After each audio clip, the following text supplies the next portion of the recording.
Welcome to the 1990s. This is a sixth grade class at Martin Luther King School in Denver, a middle school in a middle-class urban neighborhood. Nearly half white and Hispanic, the rest African American. We spent a day there last spring, and they knew we were reporters, but they too didn't know we had hidden cameras. It was so chaotic in the room, we had to ask someone what was being taught. It was supposed to be math. Everybody, sit your body down. In 1992, Primetime Live came out and used MLK really as the poster child for a national story they were doing on public schools out of control. You know, when I first got here, I heard a lot of things about Martin Luther King, and it was a dangerous environment, and worst middle school in Denver. When I came to Martin Luther King Jr., I'd already heard about the school in my barber shop, out on the street, and so on, about this is a school that's out of control. And at that time, I wasn't even thinking about becoming the principal here. Later on, the school opened up, and I said, let me go in and see actually what's going on now. And I did come in, and I saw several things that it seemed to be that Primetime wasn't that far off. It's been well documented what happened, what has gone down here at MLK. But what we're trying to document today is really the future of Martin Luther King Early College and the future of these young people. 2 years ago, when I came on as principal at MLK, one of the things that I knew needed to happen right away is that we needed to have a very organized and structured environment where kids were given the best opportunity possible to improve academic achievement. AVID stands for Advancement via Individual Determination. That teaches them organizational skills, test-taking skills, teamwork, leadership skills, and our whole point is to prepare those kids for college. The best way to describe the MLK way is that we really believe in three things, and that is that we are relentless in the way that we instruct our students. We have high expectations for our entire school community, which includes our parents, our teachers, and our students, and we take no excuses for children not learning.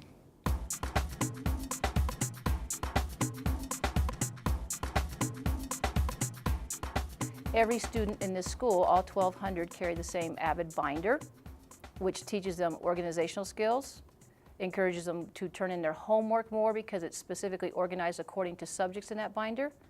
We teach all our students how to use Cornell Notes, which is a 2-column system where they can take their notes in any curriculum and study from those notes in any curriculum.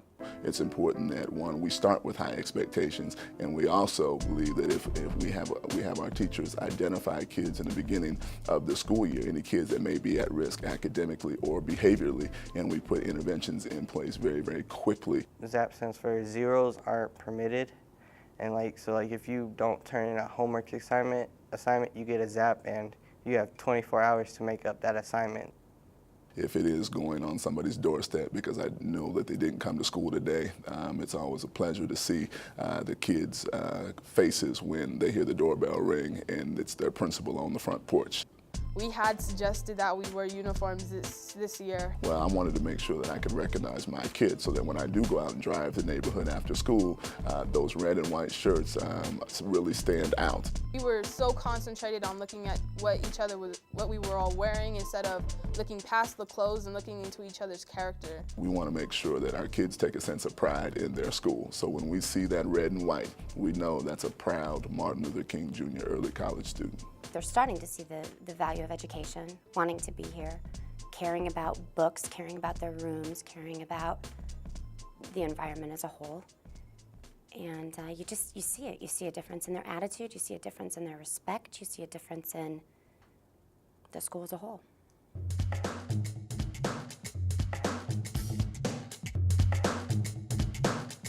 So at 6th grade, we have them potentially for 7 years because of changing into an early college model.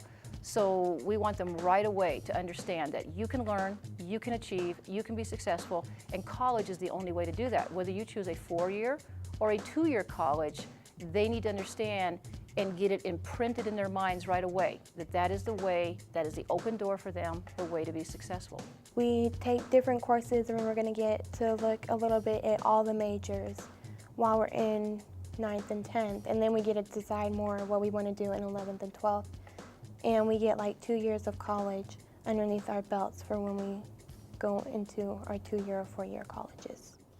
I have always thought about being a psychologist. Education. I wanted to do something like teaching. I like to become an engineer or an architect. I don't know of any student that's good at anything that they haven't been exposed to. So we are exposing kids to different career opportunities. We want to get them thinking about different careers early on. I know that both of them involve a little bit, or actually a lot, of math. So in high school, I'll be taking a lot of math classes. Students have an opportunity to feel like I've put my hands on my career, I have some direction, and I'm going to continue down the path to success.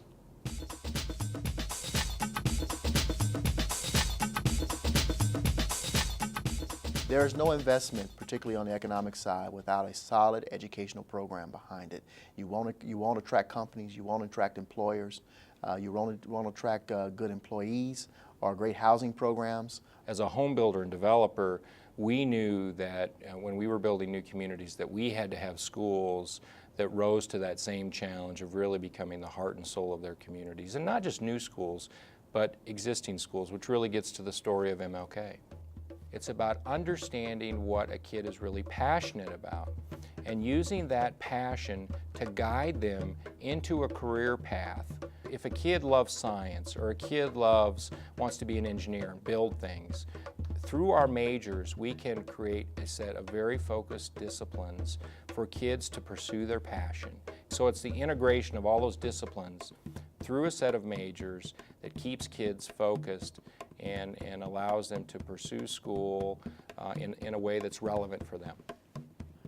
Far Northeast Denver is very perfectly situated with its relationship close to DIA, with its relationship being close to the triangle of development, that being Stapleton and Lowry and Fitzsimmons, and then being so close to the transportation hub, that being E470 and I-70.